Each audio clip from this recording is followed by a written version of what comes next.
Boa noite, Jô. As Esganadas estão aí nas livrarias, já em primeiro lugar na lista dos mais vendidos. E nesse livro há alguns temas que eu imagino são pessoais ou dizem muito respeito a você. A gula, a obesidade. Muito obrigado. Imagino. Você perdeu o pudor de tratar essas coisas em literatura? Você agora enfrentou esses temas assim, sem nenhum problema? Sempre, o tema do gordo, tanto que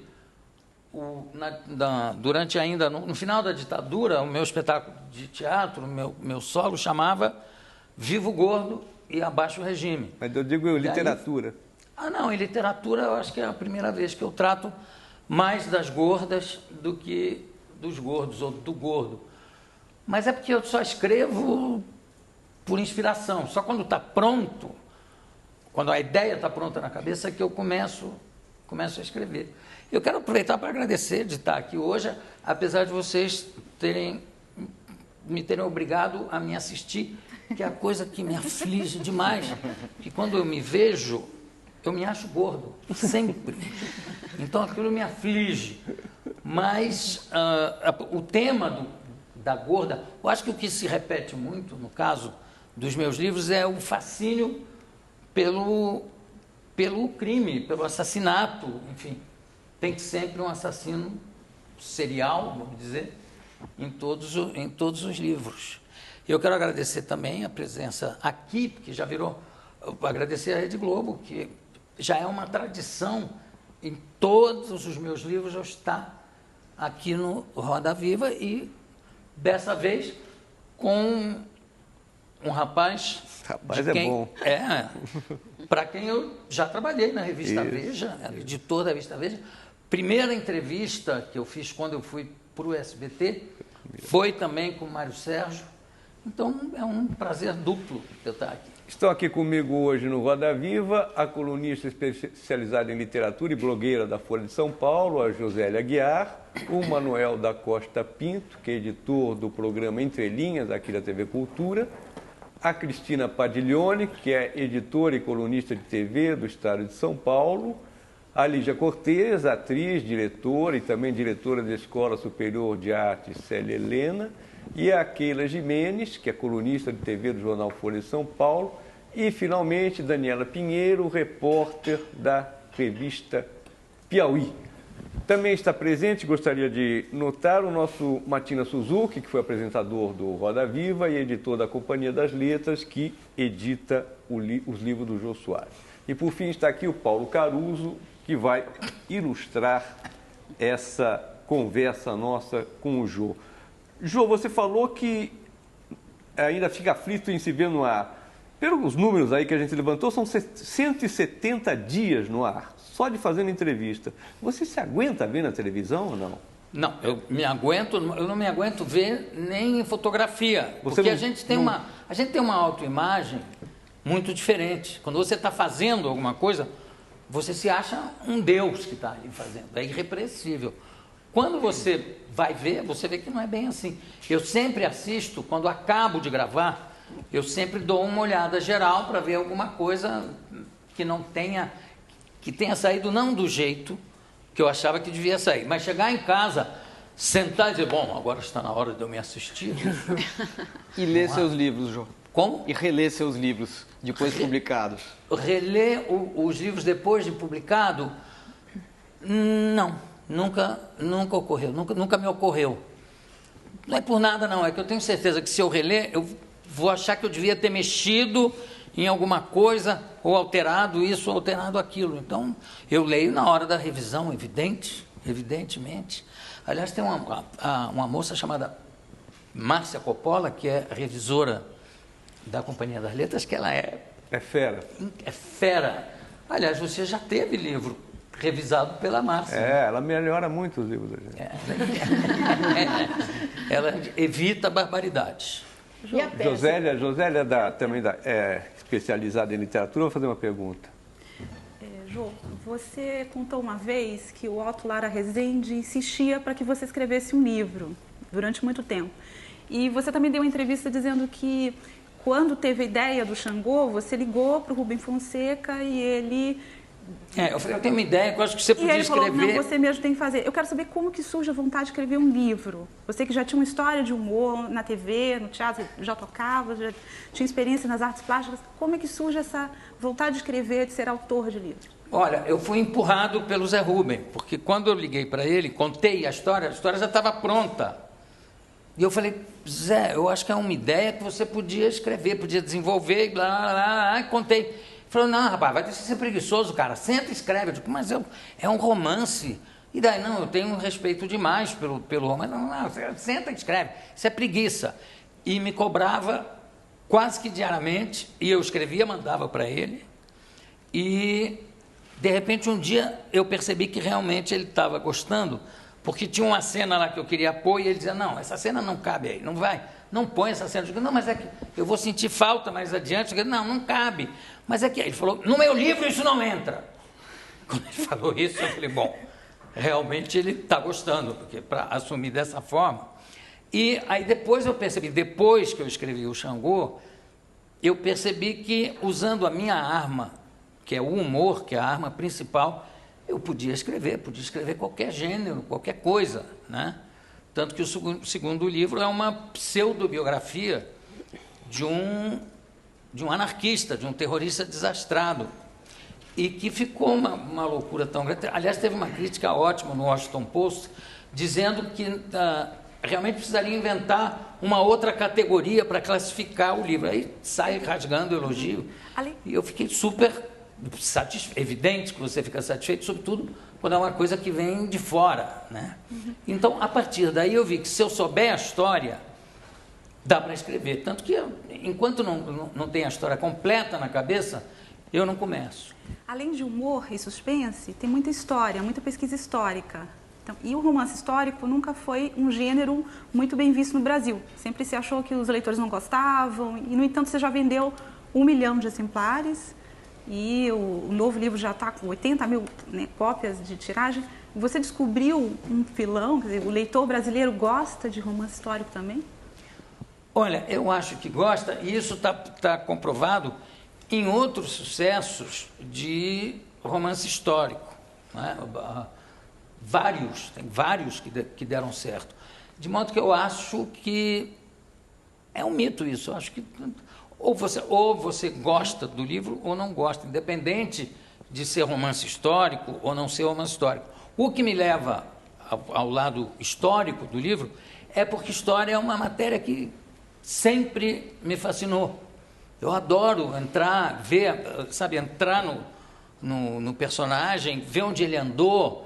Quer dizer, quando eu estava escrevendo o segundo livro, eu fui no café onde o Jaurès foi assassinado. E está lá, porque também eles preservam a história de uma forma que a gente deveria até preservar mais. Jô, As Esganadas, como é que surge a ideia? Porque logo nas primeiras páginas tem um personagem, eu não vou contar muito do que acontece, mas tem um personagem que vai lá e assassina e mata a mãe com uma extrema crueldade. Como é que surge a ideia do livro e essa cena em específico? Olha, a ideia surgiu... Eu sei que a sua mãe teve uma morte violenta, não vou também entrar em detalhes, mas depois mamãe foi atropelada. Por um chofer de táxi, né? Foi, e que aliás essa história tem um lado assim que sempre me emociona, porque ele atropelou a mamãe, parou, botou a mamãe no táxi, levou para o Miguel Couto, ela foi atendida imediatamente. Na época o Niemeyer, pai desse Niemeyer, do Paulo, que era amigo do meu pai, foi lá e falou, olha, não tem jeito, ela está realmente com morte cerebral. O impressionante é que o coração continua a 1000. E o motorista ficou acompanhando isso de perto, e todas as testemunhas disseram que ele não teve culpa nenhuma, que estava chovendo, mamãe na Cinelândia atravessou entre 2 carros estacionados e o táxi que vinha no embalo pegou. E ele ficou lá, deu apoio a papai, todo mundo.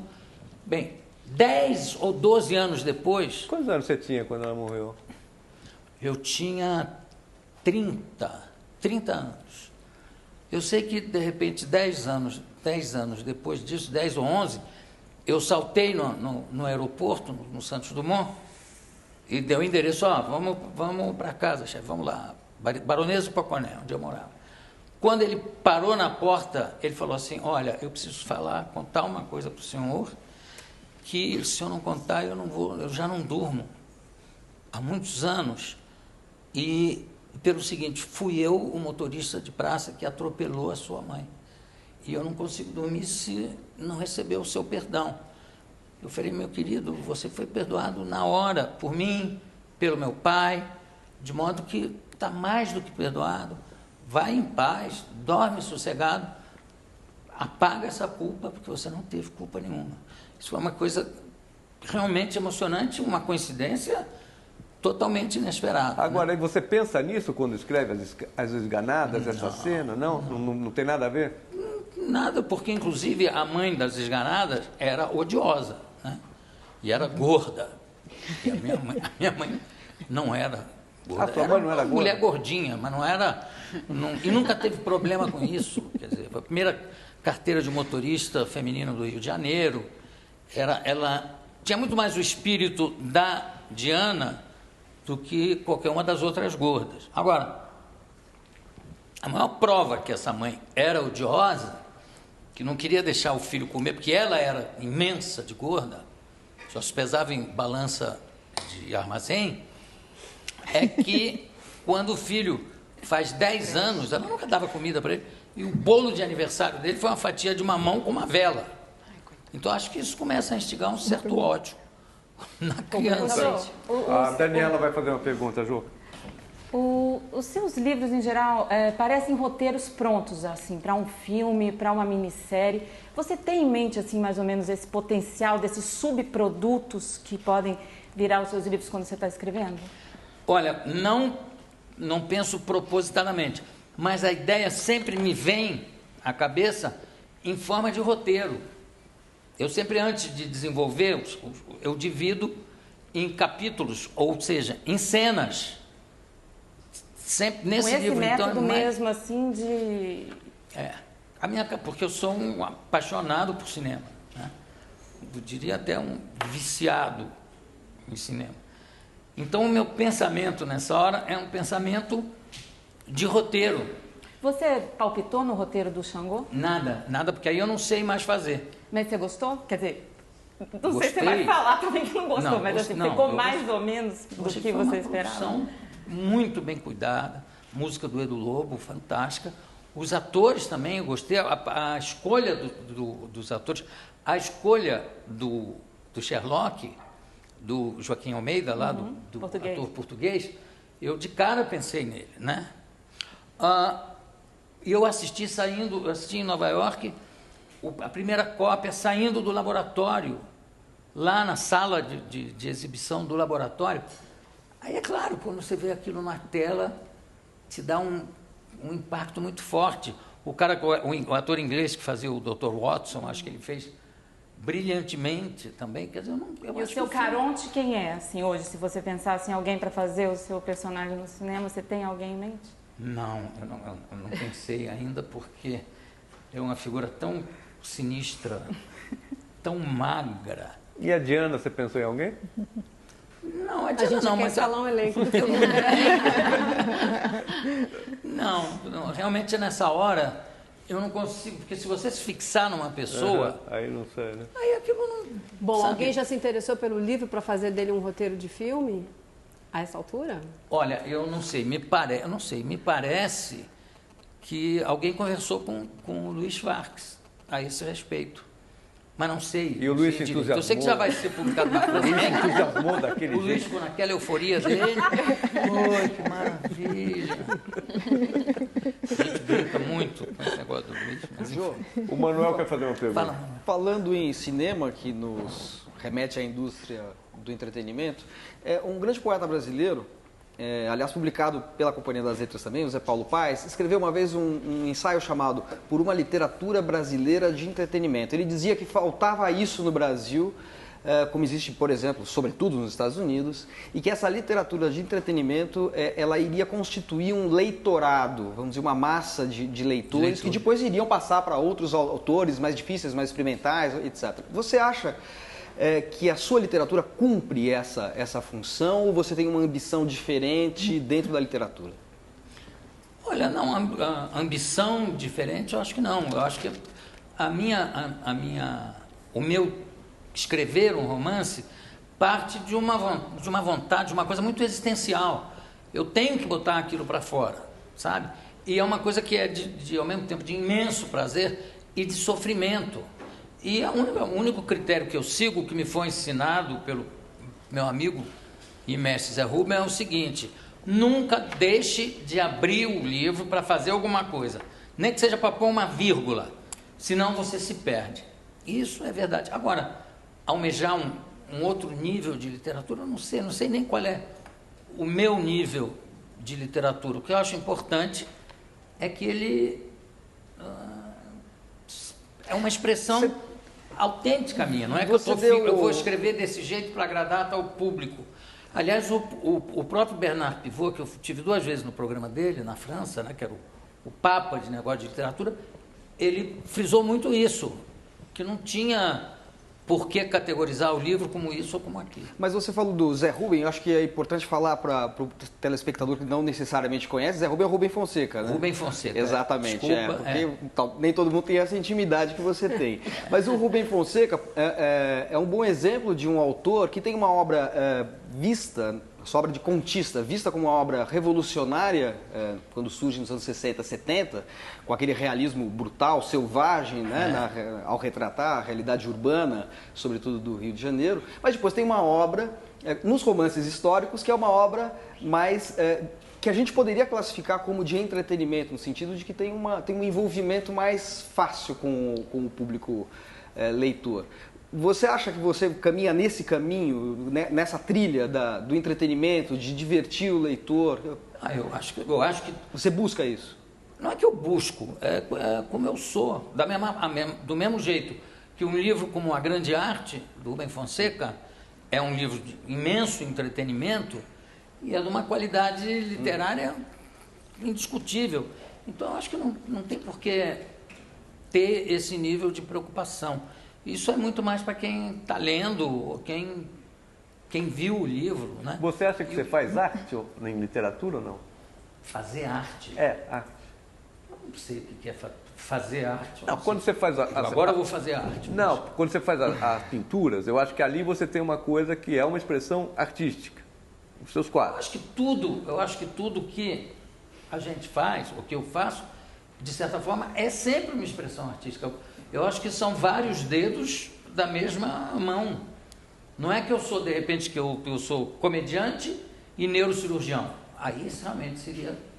Não, agora eu vou fazer arte. Não, agora você é humorista, é meio jornalista, é meio artista, mas eu estou tentando ver isso, como é que isso funciona no livro. O que seria? Eu acho que tem um pouco de cada coisa. Até de jornalismo tem, né? Porque tem uma pesquisa, tem uma... tem uma personagem que é... E tem a pesquisa, que é uma coisa que eu acho maravilhosa, sabe? Porque a pesquisa, ao mesmo tempo, pode ser uma coisa superficial, que aí realmente não me interessa, e pode ser uma coisa que vai se aprofundando, porque uma coisa te leva a outra, que te leva a outra, e que te leva a outra, e você, de repente, você está lendo coisas que não tem nada a ver com o caminho original. Agora, eu acho que fazer arte, eu acho que, antes de tudo, eu sou um artista, eu sou muito mais o artista do que um intelectual. Quer dizer, o meu lado intelectual é para servir o artista. Mal comparando, pelo amor de Deus, pegando Fellini e Antonioni, eu acho que o Fellini tem o artista de frente na cabeça. E todo o lado intelectual dele é para servir a esse artista. O Antonioni é exatamente o oposto. Antonioni é um intelectual na cabeça, santo orixá de cabeça, que usa o artista. Então, eu acho que é tudo... Tem até uma frase curiosa do Silvio Santos, quando eu fui para o SBT. De Antonioni para Silvio Santos. De Antonioni para Silvio Santos. Ele falou o seguinte... Me deu uma carona, falou, você sabe, quando você veio para cá, eu fiquei preocupado, Porque as pessoas dizem assim, olha, cuidado, o João é um intelectual, o João é um intelectual. Agora, porque você está aqui esse tempo todo, eu estou percebendo que você não é intelectual coisa nenhuma. Aí eu falei, é que o pessoal é muito maldoso. Keila, faz uma pergunta, por favor. Jô, vou aproveitar que você está falando dessa faceta de humor. Eu queria saber o que você acha dessa discussão sobre o humor e o politicamente correto, até que ponto vai a ousadia e a grosseria no humor, e o que você acha desses programas como Pânico e CQC? Por exemplo, o Pânico está perseguindo você com essa história da sátira, do Jô Suado. Quero saber o que você acha disso. O Jô Suado. Que, aliás, eu quero dizer aqui que eu adoro o Jô Suado. Ele foi lá pedir a minha bênção quando eu fui homenageado no Risadaria. Agora, eu não posso parar para dar uma entrevista para outra emissora, porque seria deselegante com a cobertura que eu estou tendo por parte da Globo, de repente eu parar para dar uma entrevista para o Jô Suado. Ele falou que não vai mais fazer Faz, Carioca, faz o Jô Suado, por favor. Eu adoro você fazendo o Jô Suado mesmo. Agora, isso não quer dizer que eu seja obrigado a dar uma entrevista para ele. E Mas o que eu você falei... gosta, Jô, desses programas? O quê? Como humor, CQC, Pânico, Eu como acho que aquilo. tudo, eu acho o seguinte, que tudo que é humor vale. Eu acho que o humor não pode ter limite. Você começa a impor limites, você cai num tipo de censura. Não, pode ir até aqui, mas até ali não vai. O Jerry Lewis começou a perder público quando o cinema deu um pulo em termos de linguagem, das pessoas dizerem merda nos filmes, ou dizerem fuck you, e dizer, não, em meu filme nunca tem isso, e também não tem nunca uma mulher nua. É uma coisa que, sem querer, ele fica reacionário. Ele que sempre foi o politicamente incorreto, nessa hora ele fica com uma preocupação que é politicamente correta. Mas você fez ele esse chegou ao humor, cúmulo... desculpa, Oi, meu amor, só o seguinte... Ele chegou ao cúmulo de não admitir que em sessões que passavam 2 filmes, que o segundo filme tivesse palavrão ou tivesse uma mulher nua. Perdão. Mas você fez a vida inteira humor que não era politicamente correto, porque tinha o Capitão Gay, tinha não sei quem, parará, mas não era uma coisa que as pessoas se sentiam pessoalmente atingidas ou que se sentiam uma coisa agressiva, assim, no ar. Quer dizer, essa fronteira entre esse humor agressivo, que parece ser agressivo e grosseiro, e o que se fazia, enfim, no passado, ou tem gente que faz ainda. Eu acho que não dá para estabelecer um critério. Para te dar um exemplo, o Capitão Gay, quando surgiu a ideia do Capitão Gay, o Borjalo achou que era perigoso fazer o Capitão Gay, porque o governador de Brasília era o Coronel Gay. E falou comigo, eu fui falar com o Boni. Eu falei, Boni, aí fica uma loucura, porque a gente se autocensurar antes de fazer, fica complicado.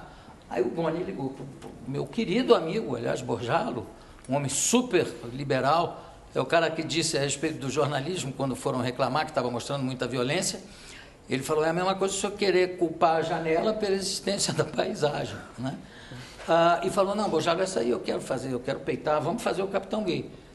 Fiz o Capitão Gay, foi um sucesso enorme, até o Luiz Motti, que é do presidente do Grupo Gay da Bahia, quando eu entrevistei, elogiou demais o Capitão Gay. E uns 6 meses ou 8 meses depois que eu estava fazendo o Capitão Gay, eu estava no aeroporto e uma pessoa me chamou, Jô, vem cá, deixa eu me apresentar. Eu sou o Coronel Gay. Eu falei, muito prazer. Aí ele tinha um assessor dele e falou, e aqui é o Carlos Sueli. Apresentou. Mas eu falei, que bom que o senhor gostou. Ele falou, quem não gostou muito é porque eu sou Coronel Gay. Mas eu tenho um sobrinho que é capitão da Marinha e ele sofre muito, porque quando ele passa e alguém fala Capitão Gay, todos os marinheiros riem e ele fica louco da vida. Mas o que o senhor acha, o que você acha da questão? O senhor acha? A questão do gosto. Você gosta desse tipo de humor? Porque você pode gostar dos Trapalhões, gostar de Woody Allen. Você gosta desse humor agressivo, grosso, ofensivo? Você vê, você se diverte? O que é? Eu não vejo humor ofensivo. Sabe? O que é ofensivo é ele falar que, por exemplo, que mulher feia tinha que dar graças a Deus de ser estuprada porque está fazendo um favor. Eu não acho graça nisso, por exemplo. Não, eu também não acho graça. Então, eu estou falando uma questão de gosto. Não, pois é, mas aí como é que você estabelece Não, nenhuma, eu estou falando de gosto, só de gosto. Eu acho que a única pessoa que pode se incomodar com essa frase é o Paulo Maluf.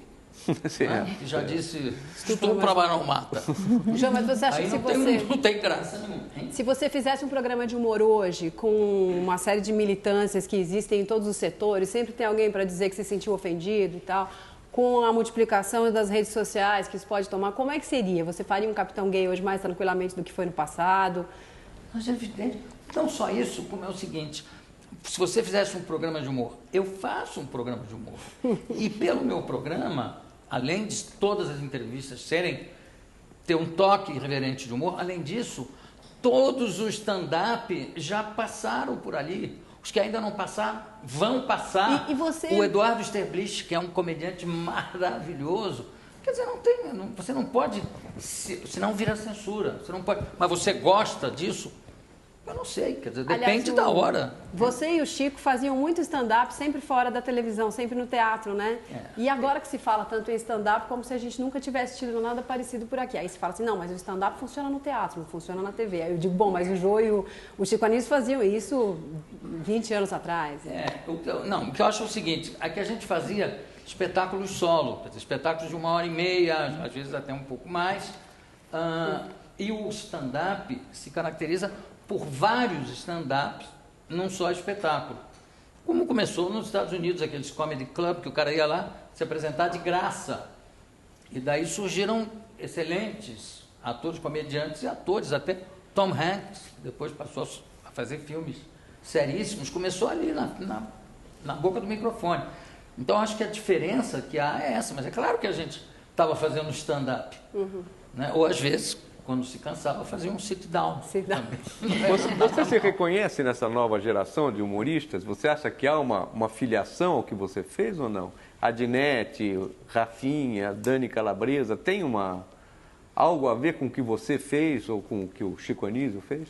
Eu acho que se tem um denominador comum nisso tudo, é o humor. Só que o humor não precisa ser. Eu não preciso me identificar com o tipo de humor. O que eu aprovo, tanto que quando eu comemorei o aniversário do ano passado, eu fiz ao lado de 6 novos comediantes, separando aí o humorista do comediante, né? O comediante, para mim, é o que escreve, o humorista é aquele que faz. Às vezes é as duas coisas.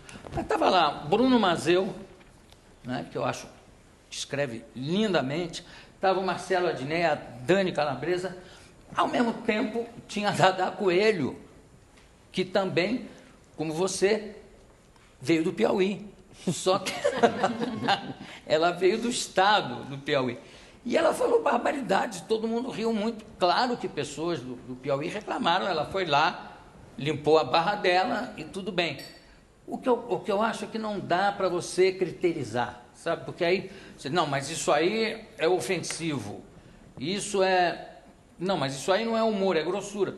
Mas tem gente que acha graça em grossura. Né? Tem gente que... E aí, como é que Quer dizer, mudou o público e não que mudou o humor, mudou o público, ou então mudou o humor, o que se mudou o público... por exemplo, o seu humor era sempre, meio, não naif, mas era uma coisa que, é isso, você não se sentia ofendido e era tão engraçado quanto, quer dizer, tinha gente que achava também tão engraçado. Olha, eu sei que os militares ficavam muito ofendidos. Ah, sim, você era engajado, agora não tem muito engajamento político, né? Não, quer dizer, tem o tempo todo. Agora você pode ter o tempo todo e abertamente. Basta ver que já aconteceram momentos de eu dividir o programa com 4 jornalistas que ficaram conhecidas como as meninas do Jô, né? Eu acho que agora não tem mais aquela coisa de você driblar, como o Gandola, que eles só sacaram depois que estava no ar 1 ano e meio, é que algum militar lembrou que Gandola é o nome de uma túnica militar. Então, quando dizia, não, quem mandou aqui foi o Gandola, que me mandou. Aí davam ele empregos maravilhosos. 1 ano e meio depois, sacaram e proibiram. Aí, o Marcos Nunes, que é um gênio, mudou o nome de Gandola para Bochecha. Aí as pessoas passaram a dizer que era o Armando Falcão. Então, sabe, mas não havia... Como é que eu vou dizer? Não era uma questão de procurar uma ingenuidade ou isso ou aquilo, porque tem personagens que não tinham nada de ingênuos, até esse aqui que começou, que aliás era um dos meus favoritos, aquele que está em Paris, falando com a mulher, shows de Locke e tal. Ele estava o tempo todo se referindo a coisas que estavam acontecendo. O general, que dizia, me tira o tubo, que acorda depois que acaba a fase mais... que acaba a ditadura, vamos dizer, ainda ficou aquela coisa meia boca, né? Ele só falava barbaridade. Eu acho que tudo fica de acordo com o momento. Mas as pessoas que assistem o programa hoje, ou que compraram o DVD, se divertem do mesmo jeito. Então, Ou assistem no canal Viva, né? Que está representando. Agora a Lígia vai fazer um... Oi, Ju, você está falando aqui, eu estou ficando com uma saudade louca de você no palco. Você não está com vontade de voltar? Faz tempo que o público não te vê. Você fez Na Mira do Gordo, depois fez uma coisa rapidinha, linda, remix Fernando em Pessoa, foi lindo, que eu sei que foi um sucesso enorme em Portugal. Você não tem vontade de voltar no palco, de repente, com um espetáculo solo ou de alguma outra forma com personagem? Não, tenho muita vontade. Mas acontece que eu acabei de dirigir uma peça e estou lançando um livro, aí já começa a ficar aquela coisa desassossegada de querer pensar em alguma coisa. Talvez um espetáculo solo ou talvez uma peça de teatro, por que não? Como é que surge a vontade de fazer alguma coisa, Jô? Porque é incrível, porque você é um artista de vários formatos, a sua linguagem é múltipla, você faz artes plásticas, uma coisa super pop, depois música, e aí escreve o livro, e faz uma tradução, adaptação e dirige. Que momento que se dá essa vontade de você expressar? Como que vem essa linguagem? Não, agora eu vou escrever um livro, não. Agora eu vou dirigir uma peça. Isso vem de coincidência de vida ou de alguma coisa interna? Não há nada planejado, nada. Esse negócio de dizer, não dá para você planejar o que vai acontecer quando eu sair daqui. Imagina as pessoas que planejam, não, ano que vem eu vou escrever uma peça, ou daqui a 2 anos eu vou... Não, eu sou muito impulsionado, a não ser no caso do livro, que o que me impulsiona é quando eu tenho a ideia redonda, eu começo a escrever. Mas, muitas vezes, nas outras áreas, eu sou impulsionado por convites. Sabe? Vai dirigir uma peça ou vai participar como ator. É muito difícil, eu não sei dizer não. Isso é uma coisa que, ao mesmo tempo, é muito boa, ao mesmo tempo é perigosa, porque eu não sei, sabe? Eu tenho que inventar 1000 coisas para dizer que eu não posso. Então, eu acho que eu sou impulsionado pelo momento, pelo que me convidam e me dá vontade de fazer. Agora, você tem o famoso bicho carpinteiro, né? Você é hiperativo, você não consegue parar, é isso? Parar quieto. Não consigo parar quieto, eu não sei. Acho que tudo leva a crer que não, mas eu me acho preguiçoso demais. Mas como é que... Eu não sei. Eu acho que a preguiça é quem funciona, hein? Os atores quase morrem com você, porque você ensaia bastante tempo, depois você sai, vai fazer suas coisas, depois vê o seu programa, a sua pauta, em seguida volta para adaptar e ainda telefona de madrugada. Olha, aquela cena, etc, aquilo. Você não para, Jô. De onde vem tanta energia? É uma coisa impressionante. Eu acho que é porque eu durmo até tarde. Não, você liga às 3 da manhã, escrevi tal frase, leia a frase. É uma coisa que não para. Eu fiz isso com você? Muitas vezes. Nesse horário? Nesse horário. Eu trabalhava de madrugada também. Você estava lá fechando a Veja. A revista onde ele trabalhava tinha a fama de ligar para as pessoas de madrugada. Ele ligava para mim também às 4. Ele ia dormir de manhã. Não, mas o que é isso? Você consegue identificar essa tua... Não conseguir parar de fazer coisas? De onde vem? Não sei. Eu acho que é que eu faço o que eu gosto. Eu acho que quando você gosta do que não faz... é exibicionismo, vaidade? Para quem? Para mim? De mim para mim? Olha como eu sou. Não tem? Tanto que eu não faço, por exemplo, escrever por encomenda. Eu já recebi vários convites. Já escreve sobre tal tema. Estamos fazendo os 7 pecados capitais. Qual é o que você quer? Sabe? Eu não sei, eu não consigo. Então é uma coisa, o trabalho, para mim, graças a Deus, é um jogo, né? Como o francês chama de jouer, o inglês de to play, é um jogo, é uma brincadeira. É como brincadeira, é como criança. Você não consegue arrancar a criança que está brincando para ir tomar banho ou para ir jantar. Ela quer acabar sempre. Não, peraí. Eu acho que é uma É duro você tomar banho, então? Hein? É duro você tomar banho? Não, essa fase eu já venci. E eu quero dizer, inclusive, que hoje eu já tomei banho. Mas tem só uma coisa que foi anunciado no início que eu quero esclarecer, que eu tenho toque. Eu não tenho toque. Eu tenho uma ou outra mania. É muito michuruco o seu toque, eu li. Achei michuruqué. Não tem coisa toque. de quadro, assim, é isso? É o quê? É só questão do quadro, o seu toque? Ah, do quadro, claro. Mas é muito michuruco. Ah, mas tá bom. Também tenho outro também, que é se eu estou andando na rua e esbarrar numa pessoa aqui, eu tenho que esbarrar do outro lado. Quase não. A Josélia vai fazer uma pergunta. Fala aqui. Em que momento você para escrever? Quer dizer, escrever exige introspecção, concentração, em que horário, quanto tempo, como é que é essa sua disciplina para escrever, se você fica isolado. Você deu entrevista já dizendo que nos primeiros livros você tinha algumas pessoas para ler, inclusive o próprio Zé Rubem. E depois você parou de ter gente acompanhando. Quer dizer, conta como é que você Eu parei de enlouquecer os meus amigos, e porque não seria nem justo, né? A não ser o Wilton Marques, que trabalha comigo e é sempre o meu primeiro leitor. Tá? Agora, fora isso, eu parei de enlouquecer as pessoas, mas eu não tenho um horário fixo para escrever ou para fazer qualquer outra coisa. A única rotina que eu tenho é a que me ensinou o Rubem Fonseca, que é de todo dia abrir e botar pelo menos uma vírgula.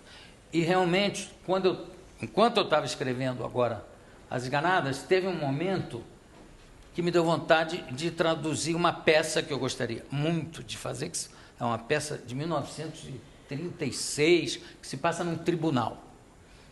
Quando aquilo apareceu, me deu vontade de traduzir aquela peça, mas é uma produção gigantesca. Quando eu comecei a ler, eu sem querer comecei a limpar o texto, porque foi escaneado, então veio com um monte de bobagem e tal. Aí eu fiquei fazendo isso durante 5 dias. Quando eu voltei para o livro, me deu uma agonia, eu digo, bem que o Zé Rubem fala, porque era como se eu estivesse recomeçando um outro livro. Como é mesmo? Eu tive que parar, reler 2 vezes até onde eu tinha escrito, para entrar no clima do livro novamente. Então, é só essa rotina, vamos dizer. Em que momento você faz a pesquisa? Você disse também que, às vezes, surge a ideia do livro surge com uma pesquisa, ou você se empolga tanto com a pesquisa que, a partir daí, você tem ideia de fazer a história. Mas sou eu que faço a pesquisa, né? Como é que você faz essa pesquisa? Graças ao São Google e à internet. Porque eu acho que hoje em dia as pessoas dizem, não, mas a internet te dá uma informação superficial. Pode ser, você pode entrar para saber qual é, sei lá, a capital da Austrália, né? E ao mesmo tempo você pode entrar, ver a capital da Austrália, e aí de Sydney você pula para outro canto do planeta e tal, e bababá, de repente você está lendo. Agora mesmo na peça que eu escrevi, que eu dirigi e que eu adaptei sobre o Diderot, que é uma peça de um francês já foi inclusive encenado aqui por Paulo Autran, que é o Henrique Emmanuel Schmitt, e sobre Diderot. E aí eu queria, como eu estudei fora, eu já tinha conhecimento. Diderot, o enciclopedista, o cara responsável pela primeira grande enciclopédia, que levou anos escrevendo. Aí eu digo, não, mas eu quero ler um pouco do Diderot. E aí, de repente, eu estava lendo, não só sobre a enciclopédia, sobre a moral, que é o que... Mas aí você mandou buscar o livro? Não, na internet eu baixei em PDF um livro maravilhoso que se chama As Joias indiscretas. As joias Indiscretas. Indiscretas. De João Liscar. Que é uma maravilha. Que é a história de vaginas que conversam entre elas. Que bonito isso. E foi um livro que ele escreveu para ganhar 50 luíses de ouro para dar para a amante dele. Ele era jovem. Você leu, você já, claro, sabe tudo. Não é fascinante o livro? Diderot foi enfim, não só enciclopedista, mas também tem uns textos fundamentais sobre o ator, né? A Lígia falou do seu trabalho com o teatro, quer dizer, ele é um sistematizador, né, da teoria do ator, né? Um precursor disso tudo, né? E como é que foi lidar com os libertinos, assim, como é que foi fazer essa adaptação, enfim, mexer com esse caldo aí que também indica um pouco os seus gostos, né? Você pega o serial killer, os libertinos, você sempre pega temas... Estamos chamando de um assassino. Jô, deixa para responder depois do nosso intervalo, essa pergunta do Manuel. Tá bom. Obrigado.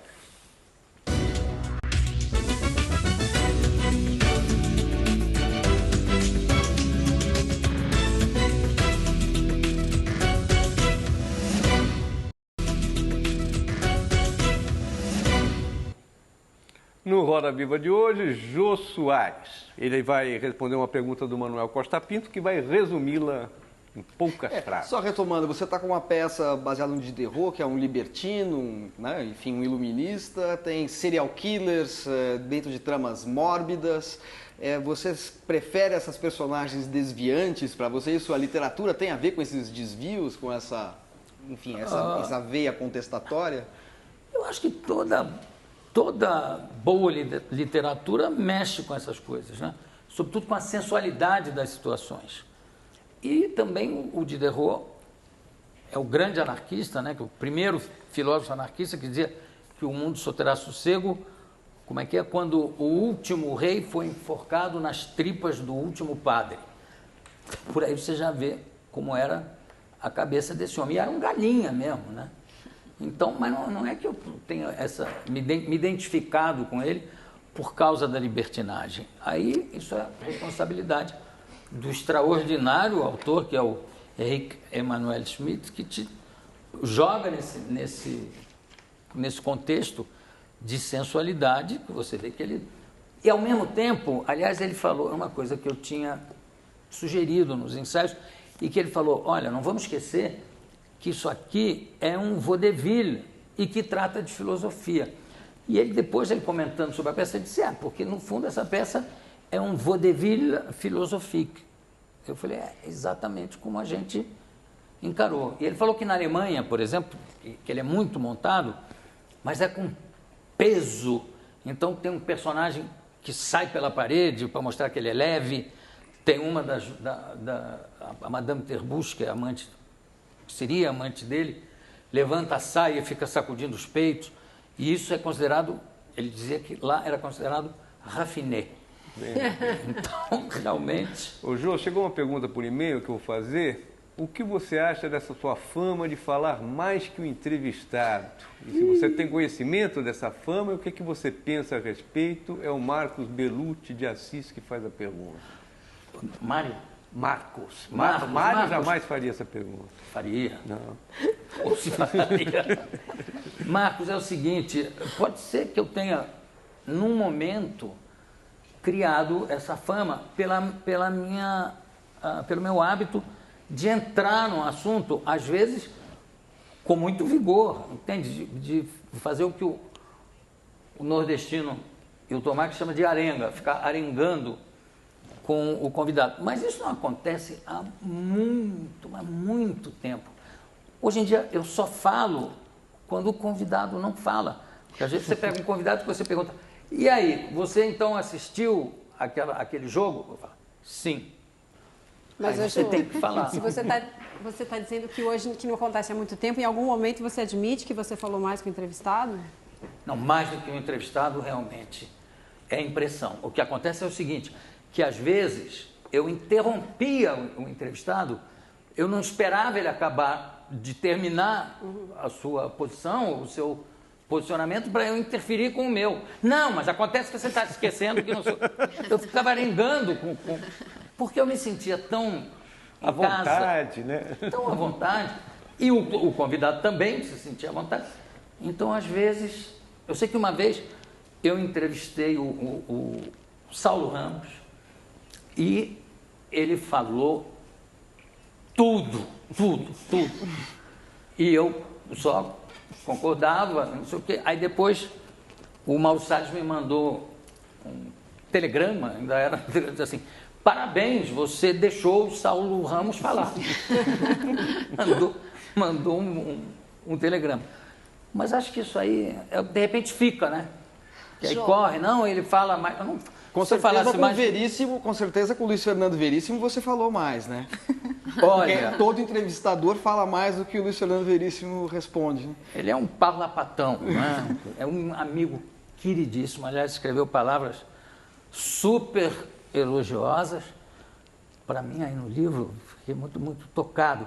E ele já teve numa Roda Viva aqui, quando eu contei o negócio do Xangô, que eu tive a ideia, e aí falei para o Rubem Fonseca que ele podia usar, não sei o quê, e o Rubem Fonseca disse que não, que eu é que devia escrever. Aí o Luiz Fernando perguntou, e você não pensou em dar essa ideia para um outro amigo seu? Eu acho que ele não faz jus à fama. Quando ele é entrevistado, ele fala assim. Claro que ele fala. Claro que a gente sempre brinca com isso, né? Ô, Jô, você nesse seu métier de entrevistador, você tem alguma lembrança, um entrevistado difícil, um entrevistado fácil, ou você sentir mal com o entrevistado? Você tem alguma coisa?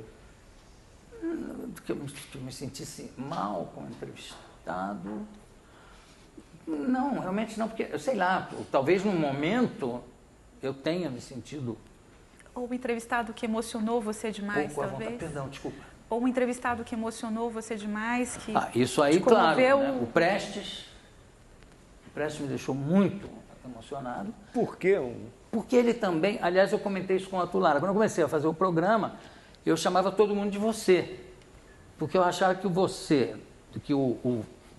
e senhor no Brasil não é uma diferença de tratamento, é uma diferença de tratamento social. Você chama o motorista de táxi de você e chama o ministro de senhor.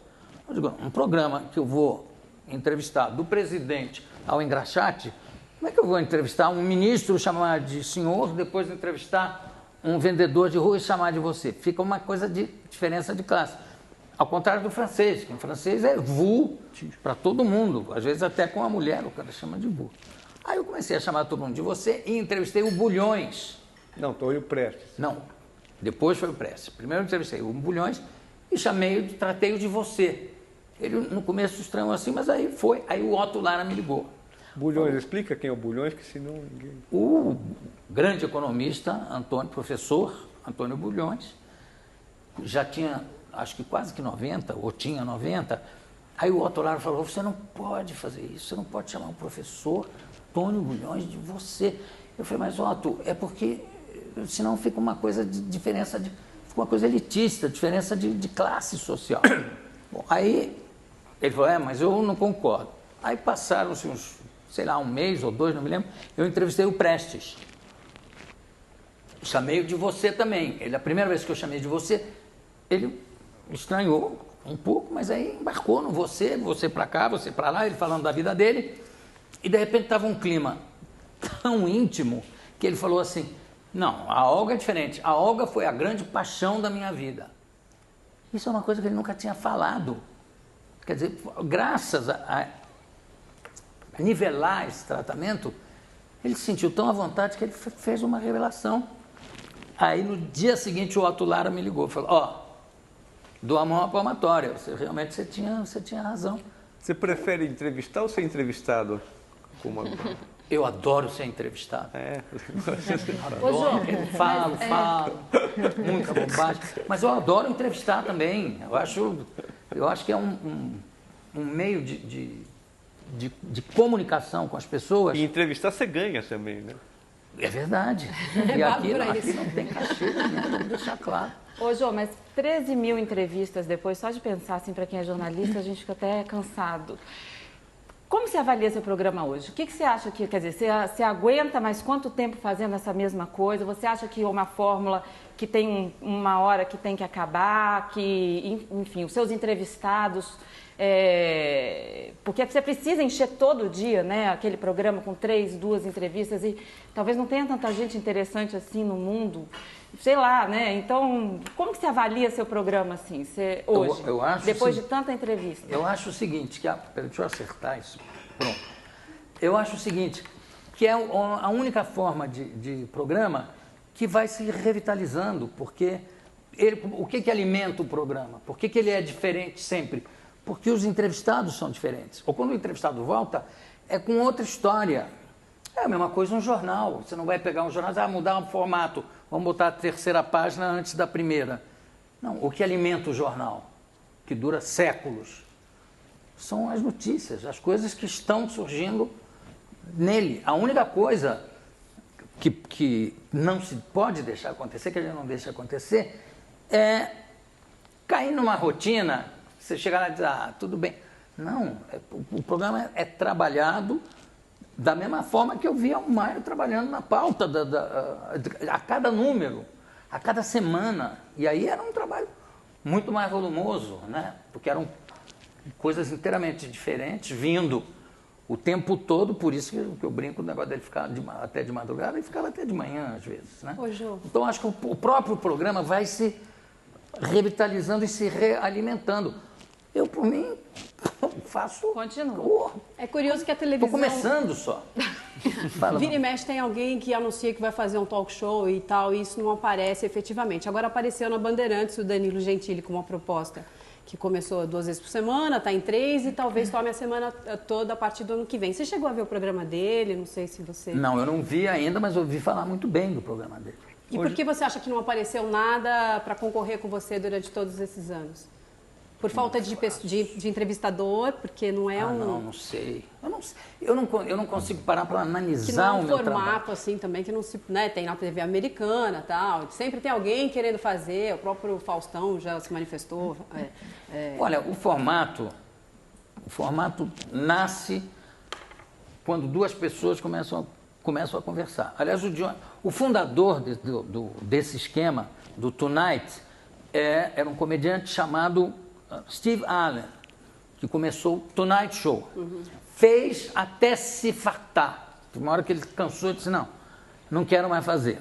E aí quem começou a fazer foi o Jack Paar, que também fez um tempão e chegou uma hora que ele falou, não, eu cansei. E na equipe dele estava o Dick Cavett, que depois fez um talk show sensacional, com convidados bem intelectuais e tal, e ficava uma coisa maravilhosa. Aí depois também o Jack Paar se cansou, quem assumiu foi o Johnny Carson. Que aí ficam, inclusive, ficou a atribuindo... referência mais forte. Hein? A referência mais forte. Mais forte é o ele. Johnny Carson. Né? E aí, inclusive, eu já li notícias dizendo, porque o Dave Letterman inventou... Não, o Dave Letterman veio depois, inclusive, de 35 anos do Johnny Carson fazendo. E o Johnny Carson, depois disso, falou, chega, não quero mais, e parou. Então, o formato... Uma vez perguntaram para o Johnny Carson, numa reunião, tinha um sujeito que falou, vou fazer um talk show também, estou produzindo um talk show, mas aí vai ter convidados que chegam de helicóptero, a gente vai esperar na estação, não sei o quê. Ele falou, olha, você pode fazer tudo isso, mas o que interessa no talk show é sempre a respeito de quem está atrás da mesa e quem está sentado. Então, nesse sentido, a gente pode dizer que nada mudou daquela estrutura mais simples do SBT para essa estrutura de elevador na Globo e tal, aquele cenário todo complexo. Aí o cenário é sempre um grande enfeite do Globo e também a possibilidade de ter contato com o jornalismo. De repente quero fazer uma entrevista internacional, como eu já fiz, via satélite, né? E tudo bem, quer dizer, a grande vantagem é o acesso que me foi dado logo que eu fui para a Globo. Mas, Jô, você quando começou as entrevistas lá na TVS, ainda era TVS, né? Não, SBT. SBT. Você pegou a época das manifestações contra o Collor, das denúncias contra o Collor, todo mundo da CPI do Collor foi no seu programa, você levou, fazia, inquiria, e semanalmente na revista que a gente trabalhava, você fazia uma página gozando o Collor, enchendo a paciência do Collor, falando de corrupção. Então, o teu programa, num tempo que a televisão era muito mais tímida, era muito mais retraída, ou era muito mais autorreprimida, você era uma válvula de escape, você tinha uma participação política, e mesmo contestatória, né, num veículo de massa. Você acha que isso não tem mais lugar? Você acha que se diluiu tudo? Não, tanto que a forma atual disso acontecer começa com o escândalo do Mensalão, quando eu botei mais 4 jornalistas comentando a respeito e a gente fazia sátiras a respeito, mostrava no telão as coisas que estavam acontecendo. Acontece o seguinte, que você não pode limitar o programa a esses acontecimentos. É uma coisa que eu gostaria, por exemplo, que o ex-ministro do Esporte viesse dar uma entrevista. Claro, mas realmente parece que não é o momento Tem uma adequado. pergunta aqui da nossa Dani Calabresa, que ela vai fazer ali no VT. Vamos ver o que é que ela pergunta para você. Bom, eu queria muito saber o que faz o Jô Soares dar risada. Queria saber quem é um ator que você admira ou algum seriado. Se você falar Dani Calabresa, você ganha R$2. Eu sou sua fã. Dani, eu falo de você de graça. Você sabe que eu gosto de você, que admiro o seu trabalho. Porque quando eu fiz aniversário do programa, você estava lá, sentadinha com aquele rapaz que você sustenta. Como é o nome? Marcelo Adnet. Marcelo, não é? Marcelo. Eu acho você excelente. E ele também me faz rir muito. O Bruno e que eu adoro, o Eduardo, que eu acho sensacional, né? O Eduardo, nunca acerto o nome dele. Stablish. O Eduardo Stablish, ele sabe disso. Eu acho que vocês são da minha geração, ou seja, vocês são muito jovens. Estão dando muito certo. Vamos para mais um intervalo, depois a gente volta com a Keila Gimenez. Obrigado.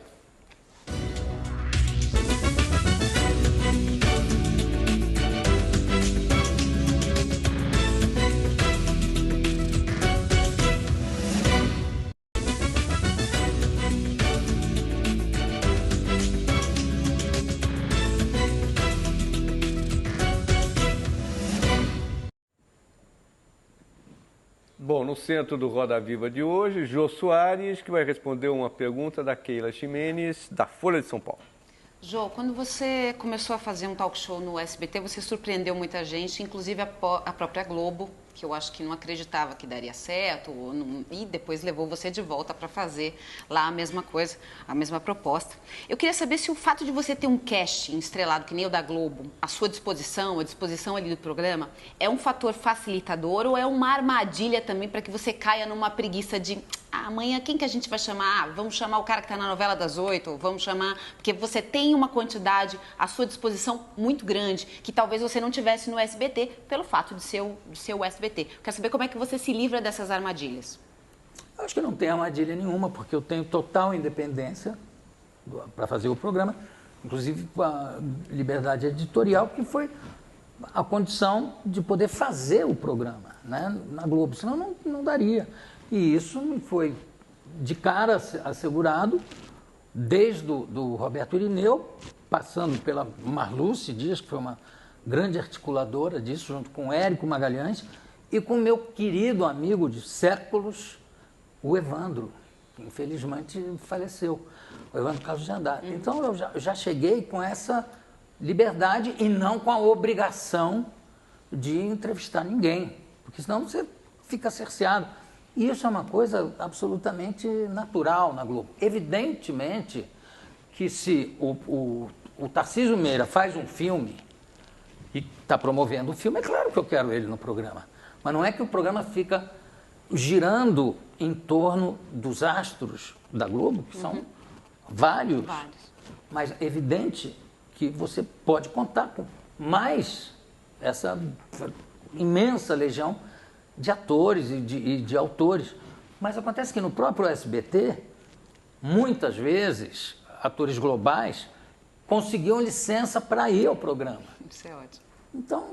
Você tentou entrevistar e na questão contrária, Jô, você quando saiu do SBT, quando você saiu da Globo, foi para o SBT, você recebeu um troféu imprensa. Aí você fez um artigo no Jornal do Brasil, leu uma carta que inclusive circula na internet, dizendo que a Globo cerceava, não levava ao ar os comerciais, a gente que trabalhava com você, inclusive de você. Isso, hoje você estando na Globo, incomoda essas restrições que eles fazem aos outros? Não, como a restrição que eles fazem aos outros, eu só posso falar da restrição que foi feita a mim na época, porque cada caso se analisa separadamente. O que aconteceu foi o seguinte, quando eu saí da Globo, o meu amigo, sempre foi meu amigo e não deixou de ser por causa disso, o Boni falou para mim, ó, você não aparece mais nessa telinha aqui, o seu rosto não aparece mais, nem comercial, nem em coisa nenhuma. Aliás, eu vou ver se eu consigo proibir você de usar a palavra gordo. Eu falei, não, aí já virou paranoia. Não. Como é que você não vai? Eu não vou poder dizer gordo. Aí ele falou, não, aí eu estou brincando e tal. E aí eu estava estreando um show no Scala. E o Scala tinha um acerto com a Globo de passar chamadas do Scala, dos espetáculos do Scala. E foi proibido. E também todos os comerciais que estavam sendo veiculados comigo foram tirados do ar. Chegou a prejudicar uma agência ou outra, mas realmente não queriam saber. Tem a cara do gordo, não entra. Eu estava, na época, escrevendo no Jornal do Brasil, acho que eu ainda não escrevia na Veja, né? Não, foi depois. Eu escrevia no Jornal do Brasil, e aí eu escrevi um artigo, porque era na época em que estavam fazendo a nova Constituição. Então eu falei, olha, eu gostaria de chamar a atenção do doutor Roberto Marinho, que está havendo estão cerceando a liberdade dos artistas, não só eu, mas de todos aqueles que trabalharam comigo e que saíram de aparecer em comerciais. Não tem motivo para isso e tal. E aí citei a lista do macartismo.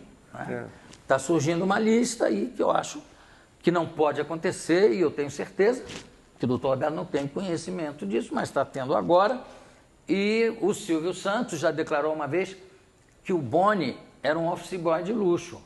Eu quero dizer que eu não concordo com ele, porque até os office boys, nem os office boys têm coração de pedra. Isso deu um certo rebu, e no dia seguinte já estavam veiculando as chamadas do Scala. O Boni mandou flores para mim, você mora, gordinho, você mora no meu coração e tal. Eu até brinquei na estreia do Scala, eu disse, o Boni me mandou flores, carnívoras. Mas, enfim, aí são águas passadas. Agora, quanto à Globo, porque eu acho que tudo depende do contrato que você acerta, né? Depende exclusivamente, cada caso é um caso. Eu só posso falar do meu, né? Da liberdade que eu tenho, porque foi conseguida assim que eu fui para a Globo. Não é uma coisa, depois eu aí me revoltei e falei que ia fazer não sei o quê. Não. Jô, a que você atribui ter conseguido, assim, com essa exposição diária na televisão durante tantos anos, a que você atribui ter conseguido ficar longe das fofocas, das revistas de fofoca, ter conseguido preservar a sua vida privada, os seus casamentos, o seu filho, a sua intimidade, num momento que, né, numa época que tanta revista, notícia, todo mundo mal aparece, todo mundo já quer saber a pessoa comendo, a pessoa andando na praia. Como é que a que você atribui isso? Eu acho que é a minha maneira de viver, inclusive. Quer dizer, dificilmente eu saio de casa para ir. Eu tenho evitado, inclusive, estreias, vou assistir um espetáculo. Nunca na estreia, apesar de ter grandes amigos que estreiam, digo, não, eu vou depois. E também não dá margem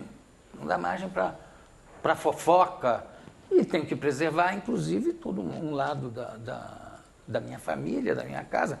Eu tenho um filho autista, com 40 e poucos anos, tem ouvido absoluto, você joga um prato no chão, ele é si bemol. É um pouco o retrato que o Dustin Hoffman pinta no Rain Man. Né? Ele pode tocar piano, mas abotoar a camisa, ele diz, isso é muito difícil, é muito complicado. Só que a fixação que o Rain Man tinha na televisão, ele tem em rádio. Então, no quarto dele tem uma rádio montada, e quando ele se apaixona por alguém ou por alguma música que ele cisma que é adequada para a pessoa, a vizinhança sofre. Aquilo fica rodando 24 horas. Rafael, muda essa música, pelo amor de Deus. Então, quer dizer, não é que eu não fale da minha família, é que eu acho que não é da conta de ninguém, a não ser da minha. Esse mundo de celebridade, para você que está nesse métier, é uma coisa que te dá um pouco de asco ali, ver esse tanto de fofoca, abrir revista e que, enfim... Eu acho o seguinte, primeira coisa... Tipo aquele negócio, como é que a pessoa tem coragem de falar isso? Eu dificilmente leio. Eu não tenho tempo para ficar lendo esse tipo de fofoca. Eu não tenho nada contra, a pessoa faz, a pessoa que quer ser fofocada também pode ser, mas realmente eu não tenho muito tempo para isso. Eu acho que a pessoa pode se preservar. E também, até uma vez liguei para meu amigo Marcelo Coelho, que botou lá, não sei o quê, o meu nome como celebridade. Aí eu liguei e falei, não, pera, eu não sou celebridade. Eu acho que celebridade é uma categoria diferente do artista. Qual é essa categoria? Define. É aquela pessoa que é só celebridade, que sai de um reality show. De um Big Brother. E aí diz assim, não, eu vou ser celebridade agora, eu tenho um contrato para ir lá no Recife, aparecer no baile tal como celebridade, depois tem até turnê de celebridade. Né? O livro da Glória Calil, que é de etiqueta, tinha assim, tem 3 categorias, né? Etiqueta para os homens, mulheres e celebridades. Como se fosse um gênero da espécie separada. À parte, né? Assim, não... Aí eu falei, não, eu não sou, realmente, eu não me vejo como celebridade. Claro que eu sou uma pessoa famosa, não sou idiota, nem estou sendo modesto. Mas eu acho que celebridade tem que se enquadrar exatamente nessas pessoas que só aparecem nas estreias, nos bailes, enfim, que se autopromovem. Mas você eu tenho 53 anos de profissão. Mas você não fica confundido quando eles vão estudar teatro para entrar na novela?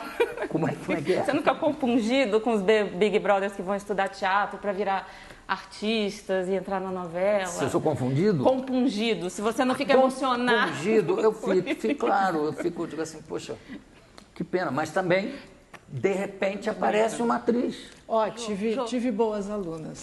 Olha aí. Verdade. Sheila Mello foi... Como é o nome? Sheila Mello foi uma excelente atriz e Iris escreveu uma peça que vale a pena um dia ser montada. Jô, você se define como um anarquista. Gostaria que você falasse um pouquinho disso. Um anarquista, claro que no sentido ideológico, não vou jogar bomba em lugar nenhum, mas no sentido de nunca ter me filiado a nenhum partido político. Porque eu acho que o artista não pode fazer isso. Quer dizer, não deve fazer isso. Porque senão você fica responsabilizado por qualquer merda que qualquer partido faça. Entende? Então, realmente eu nunca digo, não, eu não estou nessa. Tanto que, geralmente, quando eu entrevisto político que é do PT, o pessoal diz que eu sou do PSDB. Quando eu entrevisto alguém do PSDB, o pessoal diz que eu sou do PT. Eu acho que é a melhor posição possível, né? Não tem porquê. Eu acho que tem. Eu tenho o Raul Solnado, por exemplo, que foi um grande amigo meu português, o maior ator português do seu tempo, o maior comediante português. Ele se filiou ao Partido Socialista Português. Me ligou quando houve a Revolução dos Escravos para dizer, agora eu posso dizer que sou socialista, estou tão feliz e tal. Bom, um ano depois, ele me ligou e disse, olha, nunca te filies a nenhum partido, que vai se arrepender. Eu digo, mas eu nunca vou me filiar mesmo. Por quê? Porque começam a responsabilizar o cara, né? Então, vote em fulano. Aí o cara é eleito, faz uma merda assim, eu votei nele por causa daquele gordo, filho da puta. Jô, você já pensou em escrever autobiografia, livro de memórias, contar sua história? Olha, já me cobraram muito isso, mas eu não sei, eu não tenho tempo para parar. Eu sei que numa conversa, às vezes, tem coisas desde o meu começo de carreira que me vêm à cabeça, quer dizer, eu tenho memórias, inclusive memórias dos outros, muito grandes, mas eu não sei nem por onde começar. Entende? Realmente não sei. Outra curiosidade é como é que você descobre as histórias que você leva para o seu programa, as histórias que não são de famosos. Você se envolve na pauta ainda? É uma coisa que você faz diariamente? Não, a gente tem Onde você descobre essas histórias? Primeiro tem uma pré-seleção e tem grandes pautas que chegam por indicação de um sujeito que mora na mesma rua, de um outro que tem um tio que é não sei o quê. Isso aí é muitas pautas que chegam via e-mail. Depois tem uma equipe que faz uma pré-seleção, depois pessoas que passam nessa pré-seleção, há uma pré-entrevista e essa pré-entrevista é avaliada, tanto quando elas fazem, eu digo elas, mas tem um homem também, porque eu tenho 80% de mulheres na minha equipe, porque eu gosto muito mais. Realmente, sabe, o trabalho da mulher é uma coisa mais, sei lá, é mais empenhada, mais dedicada. Fazem a pré-entrevista, depois a gente avalia, e sempre que elas falam com o suposto entrevistado, avisam, olha, isso aqui não quer dizer que você vá ser necessariamente entrevistado, porque a gente tem que lida o tempo todo com o ego das pessoas também, né? Aí depois disso, fazem a pré, aí a gente avalia a pré. Aliás, nessas 2 semanas, essa reunião tem sido feita só uma vez, por causa do nosso lançamento de livro e tal, mas geralmente ainda há por telefone, todos sentados na minha sala, e eu com fone, e a gente debate pergunta por pergunta que caminho deve tomar, o que vai se usar no telão ou não vai se usar. É tudo muito feito com muito cuidado. E o que você prioriza, né, na hora de escolher o personagem ou a história? O humor, alguma coisa que seja muito inusitado? Quer dizer, como é que você tem uma receita para cada programa? Do que tem que ter? Eu acho que originalidade, seja quem for, mesmo conhecido, quer dizer, tem que ter uma coisa que surpreenda. E depois é o seguinte, apesar de todo esse cuidado, às vezes não sai boa a entrevista, às vezes tem 2 seguidas que não... Tá certo. Não rendem, porque às vezes a pessoa também fala uma coisa na pré-entrevista e na hora fala outra. E você fica cutucando a pessoa, mas não tem uma história. Não, e quando o cara fala assim, não, você teve em tal lugar, não sei o que, o cara fala, eu? Não. Vontade de matar o cara. Teve um negócio que foi a Renata, aliás, fez a pré-entrevista com um professor de egiptologia e eu disse assim, Renata, pergunta para ele o negócio das pilhas, que parece que encontraram pilhas junto de sarcófagos, então uma forma de pilha. Aí ela perguntou, e o cara disse, sim, claro, evidente, foi encontrado e tal. Quando eu falei para ele, o negócio das pilhas, que pilhas? Eu falei, não foram encontradas pilhas? A pilha é uma coisa moderna, eu não estou falando de lanterna. Vai dando... E a Renata que fica lá em cima no ponto, mas ele falou... Tá certo. Você fica doido. Ô, João, vamos dar mais um intervalo, depois a gente volta para continuar nosso papo. Mas isso...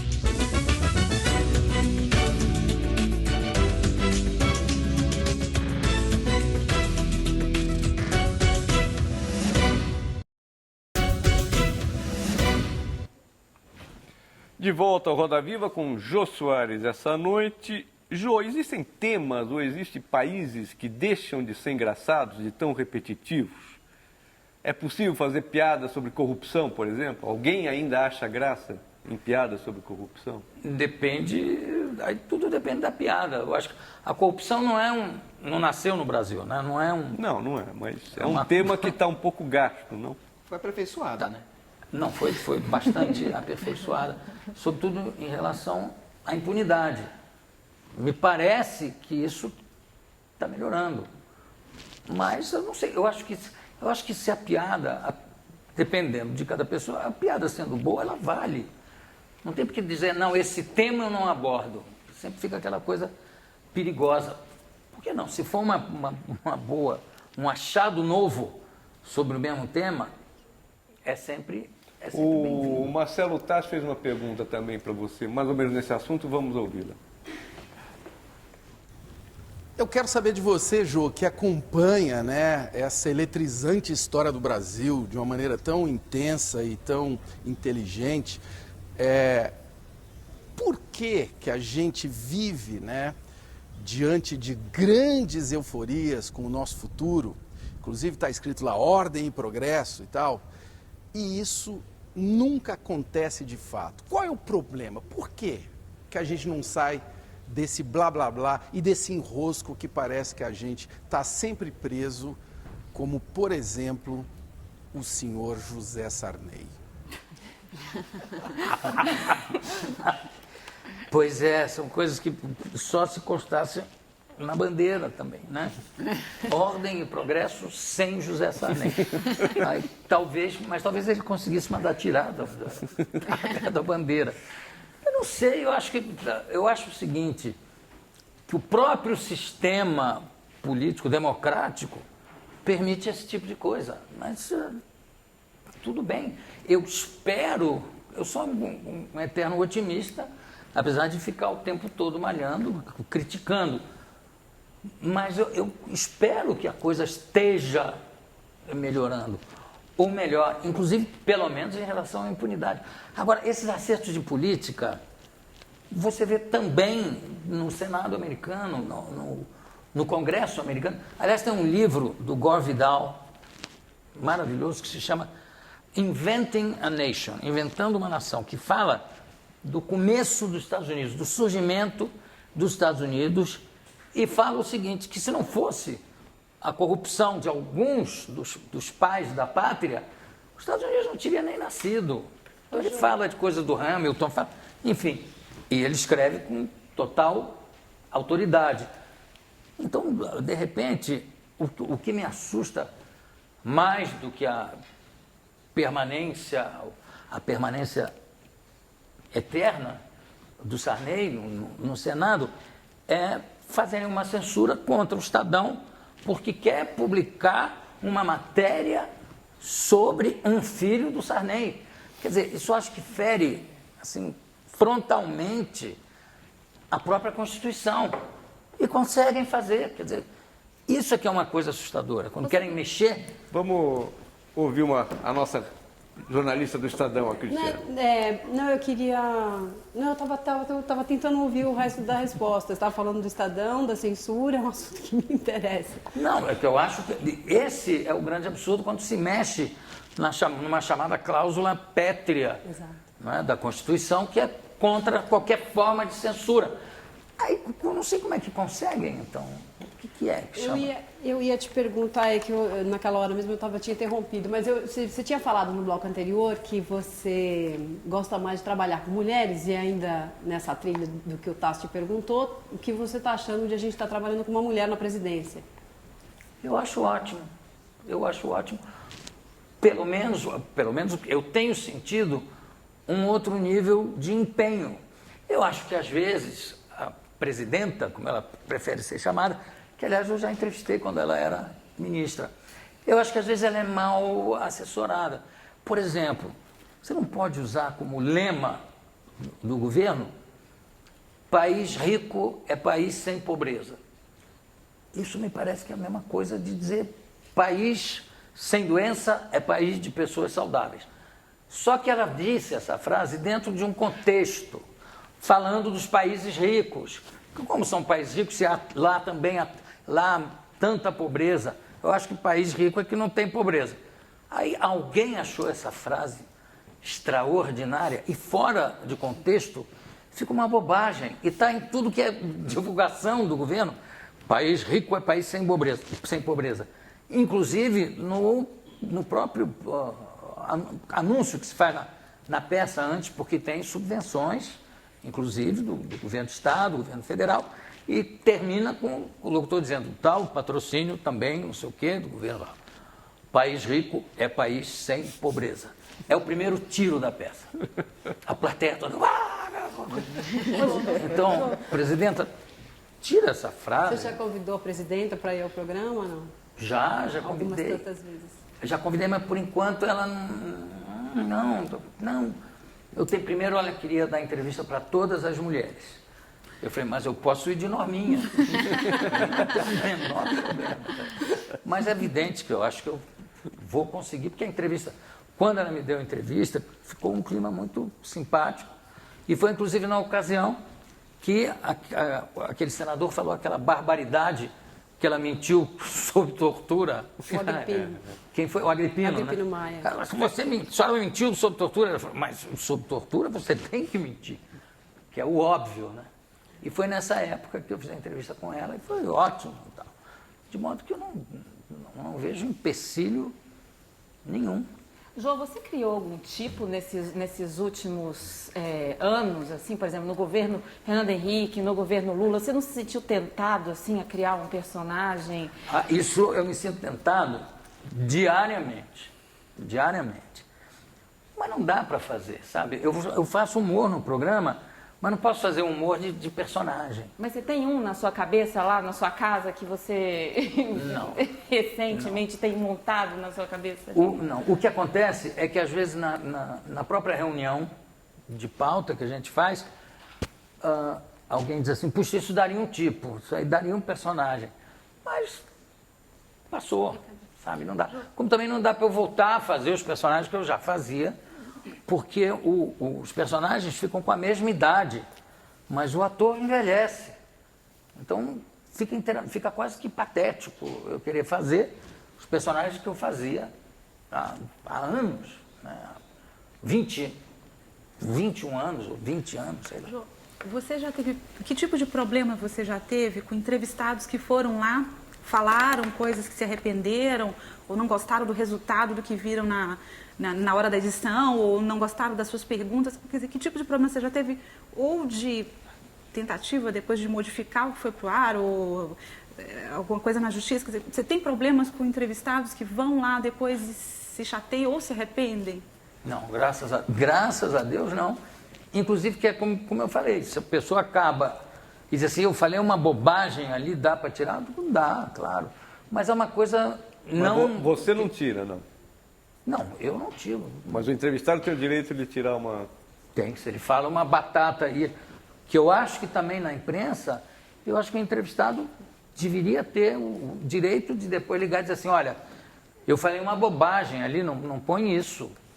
Eu acho que é um direito que ele tem.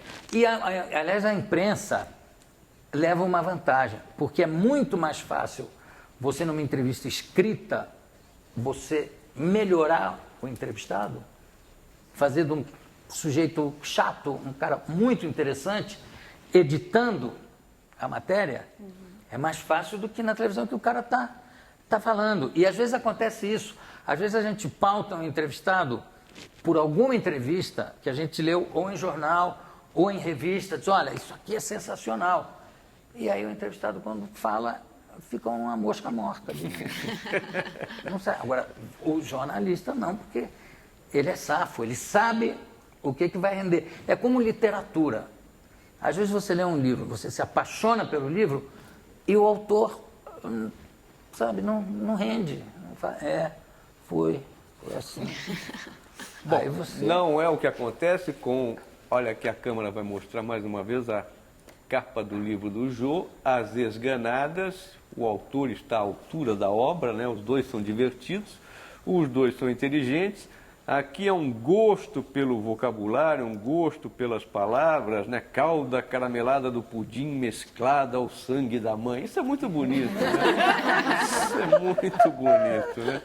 Aí está em primeiro lugar esse livro sobre as corpulentas, as obesas, as volumosas, as gordalhonas, as atoucinhadas, as sebáceas.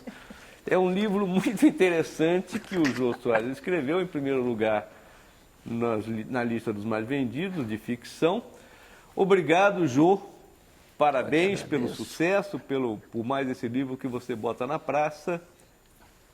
A Roda Viva fica por aqui. Agradeço a presença dos nossos convidados, Josélia Aguiar, Manuel da Costa Pinto, Cristina Padiglione, Lígia Cortez, Keila Ximenes, Daniela Pinheiro e o Paulo Caruso, que desta vez eu não chamei de Chico Caruso, aos nossos tuiteiros e todos que mandaram e-mail para o nosso Jô Soares. Nós vamos depois encaminhar a sua produção. Obrigado. Eu posso só agradecer, geral.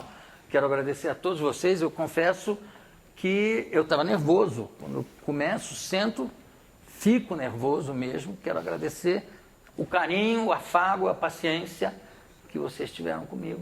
Muito obrigado. E obrigado ao amigo Mário Sérgio, ex-chefe. Ex-chefe. Muito obrigado. Boa noite.